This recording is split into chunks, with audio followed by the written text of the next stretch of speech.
Assalamualaikum warahmatullahi wabarakatuh. Dari kelompok kami akan mempresentasikan tentang Oostenrijk.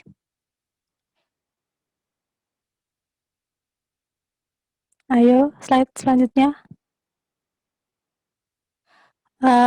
Republik Oostenrijk atau yang biasa dikenal sebagai Austria adalah sebuah negara yang terletak di Eropa Tengah dengan ibu kota di Wina atau dalam bahasa Jermannya disebut sebagai Wien atau dalam bahasa Inggris disebut sebagai Wina.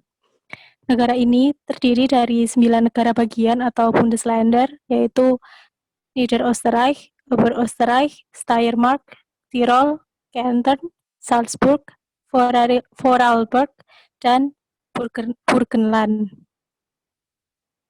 Austria memiliki sistem parlementer di dalam politiknya dengan bentuk negara republik federal. Bisa dilihat bendera Austria dan peta Austria di slide tersebut. Selanjutnya,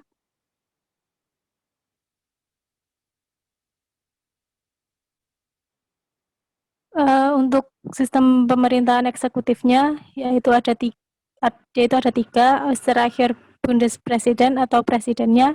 Tugasnya adalah yang pertama mengangkat duta besar, yang kedua menandatangani perjanjian, yang ketiga sebagai panglima tertinggi angkatan bersenjata. Yang kedua adalah Bundeskanzler atau kanselir sekaligus wakil kanselir. Tugasnya adalah menjalankan pemerintahan dan menggantikan presiden jika berhalangan tugas. Yang ketiga, yaitu menteri, tugasnya adalah bersama kanselir dan wakil kanselir menjalankan roda pemerintahan. Untuk selanjutnya akan dijelaskan oleh Febi. Silakan Febi. Iya, terima kasih Karina. Lalu ada pemerintahan legislatif di negara Austria, yaitu yang pertama ada Nationalrat atau Dewan Nasional. Nationalrat merupakan badan legislatif utama dan dengan kekuasaan tertinggi. Tugasnya yaitu mengangkat Perdana Menteri serta dapat menurunkan mereka melalui mosi tidak percaya. Anggotanya dipilih dari anggota sebuah partai yang harus memenangkan setidaknya 4% suara di seluruh negeri atau memenangkan satu kursi atau yang disebut juga direct mandat di salah satu dari 43 daerah pemilihan. Lalu yang kedua ada Bundesrat atau Dewan Federal. Fungsinya itu mengesahkan undang-undang kompetensi di setiap Bundesländer yang terdapat di Austria. Dewan Federal anggotanya dipilih oleh badan legislatif dari tiap negara bagian. Yang ketiga ada Bundesversammlung atau Majelis Federal, dibentuk oleh Dewan Nasional dan Dewan Federal dalam sidang bersama. Tugasnya yaitu pelantikan Presiden Federal, dapat menyerukan referendum tentang pencopotan Presiden dari jabatannya, dan juga Majelis Federal dapat memutuskan deklarasi perang. Selanjutnya, sistem pemerintahan yudikatif. Seperti di negara lain, ada 4 tingkat otoritas yudisial di Austria. Yang pertama itu pengadilan distrik atau pengadilan yang paling rendah. Pengadilan tingkat pertama yang mengurusi permasalahan keluarga dan sewa. Yang kedua ada pengadilan regional atau Landesgericht, mengurusi masalah hukum perdata tertentu, seperti perselisihan tentang klaim kontrak, klaim atas kerusakan, dan sengketa properti. Masalah hukum ketenagakerjaan dan sosial, dan masalah non-kontroversial, misalnya masalah pengesahan hakim, masalah hak asuh, atau klaim pemeliharaan anak di bawah umur. Masalah penegakan hukum lainnya, masalah kebangkrutan dan kompensasi dan kriminal. Yang ketiga yaitu pengadilan regional tinggi atau Oberlandesgericht, tempat di mana mengajukan pengadilan banding masalah hukum perdata dan pidana. Yang keempat ada Mahkamah Agung atau yang tertinggi, atau dalam bahasa Austrianya Oberster Gerichtshof. Dalam masalah hukum perdata, tempat pengajuan banding tingkat akhir terdapat putusan yang telah disahkan oleh pengadilan regional dan pengadilan regional yang lebih tinggi. Selanjutnya, selanjutnya ada istilah-istilah pemilihan pemimpin di Austria. Yang pertama ada Nationalratswahlen atau biasa disebut pemilihan Dewan Nasional. Yang kedua Landtagswahlen, pemilihan badan legislatif negara bagian. Yang ketiga, Bundespräsidentenwahlen, yang berarti pemilihan negara presiden federal. Selanjutnya, syarat untuk mengikuti Nationalratswahlen yaitu yang pertama tentunya warga negara Austria. Yang kedua, setidaknya berusia 16 tahun. Ya, Austria merupakan negara pertama yang di Eropa yang memberikan perizinan untuk syarat mengikuti pemilu usia 16 tahun. Terus belum pernah dijatuhi hukuman penjara tanpa syarat oleh Austria lebih dari 5 tahun. Untuk pelanggaran tertentu itu lebih dari 1 tahun dan belum dikeluarkan dari pemilihan. Selanjutnya, untuk proses pemilihannya itu Nationalrat dipilih langsung oleh rakyat. Sedangkan untuk Bundesratnya yang dipilih oleh Landtage. Masa kerjanya itu selama periode legislatif Landtage. Oleh karena itu, Bundesrat tidak memiliki periode legislatifnya sendiri. Tetapi setelah pemilihan negara bagian yang berlangsung pada waktu yang berbeda, anggotanya diperbarui sebagian. Jadi, sebagian diperbarui, sebagian lagi belum kayak gantian. Terus pemilihan baru anggota Dewan Federal yang dikirim oleh Landtag setelah pemilihan Landtag biasanya berlangsung di sesi konstituen dari Landtag yang baru dipilih. Jadi pemilihannya itu setelah pemilihan Landtag yang baru itu dipilih langsung saat ada sesi konstituen. Yang selanjutnya, konstitusi juga menetapkan bahwa setelah masa legislatif parlemen negara bagian berakhir atau setelah pembubarannya, anggota yang dikirim olehnya tetap menjabat sampai parlemen negara bagian yang baru memilih untuk menjadi Dewan Anggota Federal. Jadi tetap menjabat sampai ada yang baru. Setiap perubahan dalam alokasi jumlah anggota Dewan Federal kepada masing-masing partai akibat pemilihan negara bagian hanya dapat tercermin dalam komposisi Dewan Federal jika dalam sesi konstituen pemilihan anggota oleh negara bagian yang baru terpilih parlemen telah berlangsung. Selanjutnya,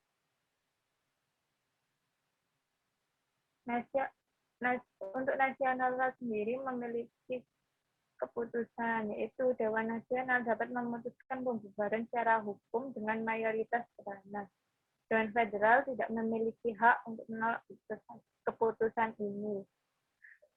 Hal tersebut terkait dengan persyaratan substantif. Dewan Nasional dapat mengeluarkan resolusi legislatif jika diinginkan secara politis. Dalam hal ini, masa legislatif berlangsung hingga Dewan Nasional yang baru terpilih. Selanjutnya, pembubaran oleh Bundespresiden. Presiden federal juga berwenang untuk membubarkan Dewan Nasional. Namun ini terjadi karena alasan yang sama, tetapi konstitusi tidak menetapkan persyaratan. Jadi tidak ada persyaratan khususnya.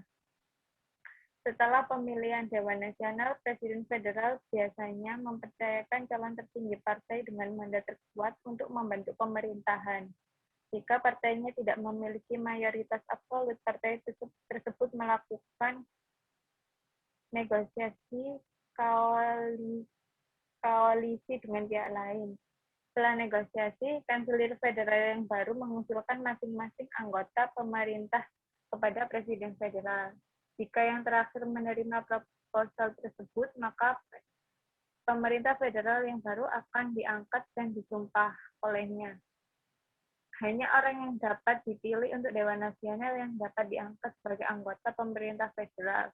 Namun tidak berarti bahwa anggota pemerintah federal juga harus menjadi anggota Dewan Nasional. Jadi tidak yang diangkat dari anggota Dewan Nasional itu dapat diangkat menjadi anggota pemerintah federal, tapi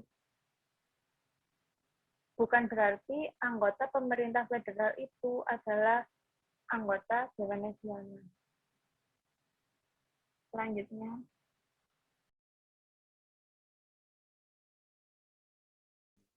ya, selanjutnya adalah electoral threshold atau ambang batas parlemen.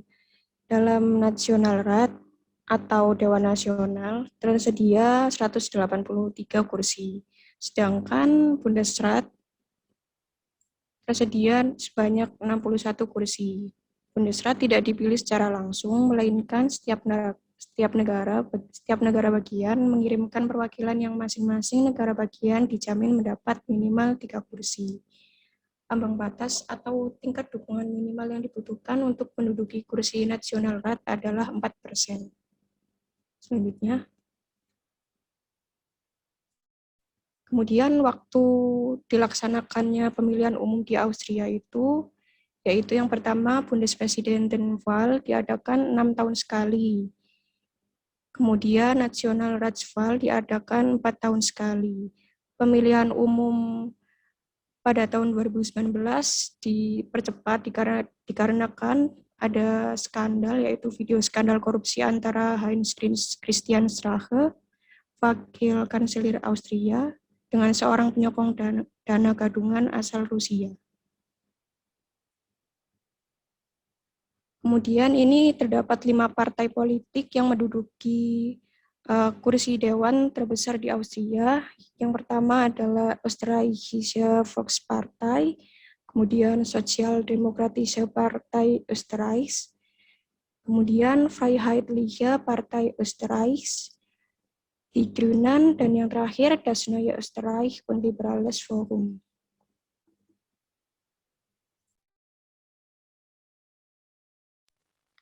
Selanjutnya, kami menemukan beberapa hal yang berbeda antara sistem pemerintahan dengan Austria dan Indonesia.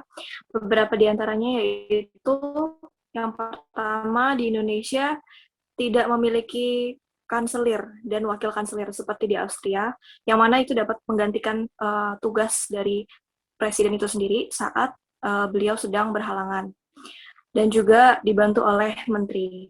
Kemudian selanjutnya, di Indonesia, seorang presiden juga memiliki wewenang untuk mengangkat dan memberhentikan menteri. Sementara di Austria itu terdapat Dewan Nasional yang dapat mengangkat dan menurunkan menteri melalui mosi tidak percaya. Kemudian di Austria juga yang mengesahkan undang-undang di setiap negara bagian itu yaitu Dewan Federal. Selanjutnya, di Austria, warga negara yang berusia 16 tahun itu sudah memiliki hak untuk bersuara saat melakukan adanya pemilihan umum. Sedangkan kalau di Indonesia itu, setiap warga yang hendak bersuara itu wajib setidaknya berusia 18 tahun, kemudian memiliki KTP, dan secara resmi berada di daftar daftar dalam pemilihan umum tersebut. Kemudian Austria menggunakan sistem pemerintahan parlementer, sedangkan kalau Indonesia itu menerapkan sistem pemerintahan presidensial. Itu. Selanjutnya.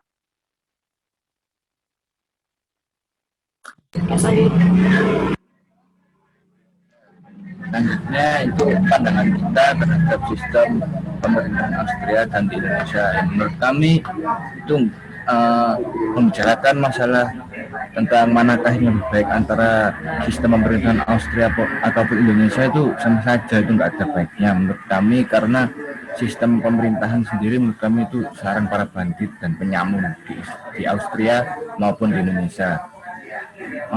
Kalau untuk perbedaannya sendiri mungkin Austria lebih baik dengan tidak tersentralisasinya pembangunan hanya pada satu daerah seperti yang terjadi di Indonesia, di mana hanya pada pulau tertentu atau bahkan daerah tertentu seperti pembangunan di Surabaya atau di Jakarta yang lebih dari daerah-daerah di sekitarnya. dalam aspek yudikatif Indonesia tidak memiliki pengadilan distrik seperti halnya di Australia, sehingga urusan domestik keluarga dan sewa dibebankan ke pengadilan negeri dan administrasi menjadi kurang efektif.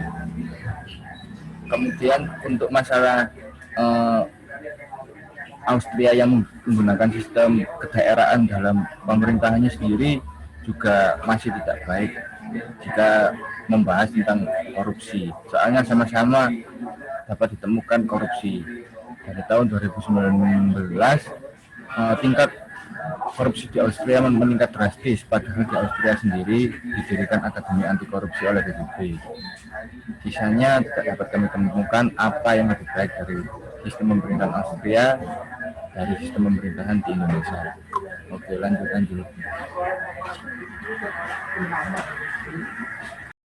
Baik, demikianlah presentasi dari kelompok kami. Apabila ada salah materi atau mungkin ada yang kurang, kami mohon maaf yang sebesar-besarnya. Terima kasih atas perhatiannya. Assalamualaikum warahmatullahi wabarakatuh. Dan apabila memiliki pertanyaan atau mungkin bingung dengan bagian materi pada rekaman kali ini, bisa ditanyakan langsung ke kelompok kami. Sekian, terima kasih. Wassalamualaikum warahmatullahi wabarakatuh.